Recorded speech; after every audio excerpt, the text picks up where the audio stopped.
श्री शिवाय नमस्तुभ्यम।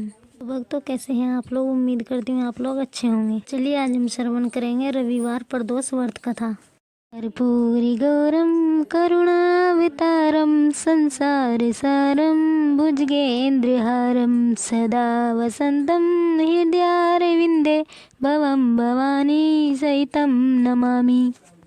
इसी गांव में एक गरीब ब्राह्मण रहता था। उसकी पत्नी धार्मिक प्रवृत्ति की थी और वह प्रदोष व्रत किया करती थी। उनके एक पुत्र था।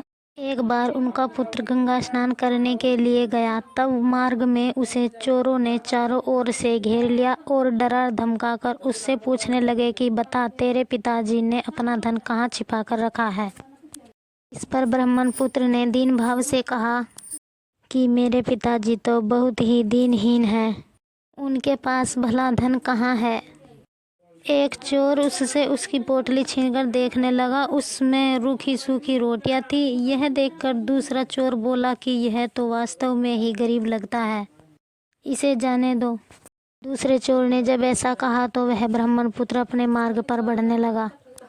वह एक नगर से कुछ दूर पहले ही बरगद के पेड़ के नीचे बैठ गया। क्योंकि वह काफी थका मांदा था, इसलिए बैठे बैठे ही उसे नींद आ गई। उस नगर के सिपाही चोरों को खोजते हुए उस ओर निकल आए। उन्होंने ब्राह्मण पुत्र को पेड़ के नीचे सोते हुए देखा तो चोर समझकर उसे बंदी बना लिया और राजा के समक्ष ले गए। राजा ने उसकी एक भी बात नहीं सुनी और बंदी गृह में डलवा दिया।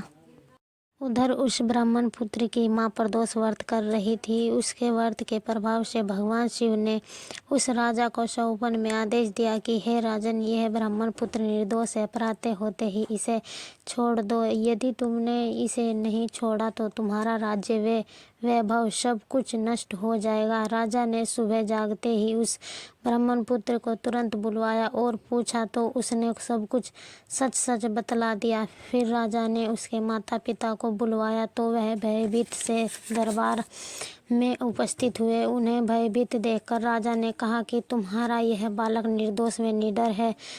तुम्हारी दरिद्रता को देखते हुए मैं तुम्हें 5 गांव दान में देता हूँ। इस प्रकार प्रदोष व्रत के प्रभाव से वे शिव कृपा से वह ब्राह्मण दरिद्र से धनवान बन गया और सुख से जीवन यापन करने लगा। तो भक्तों, यह थी रविवार प्रदोष व्रत की कथा। सभी शिव भक्तों को प्रदोष व्रत कथा सुननी चाहिए। श्री शिवाय नमस्तुभ्यम। कर्पूरी गौरम करुणावतारम संसार सारम भुजगेन्द्रहारम सदा वसंतम हृदयारविंदे भवम भवानी सहितम नमामि।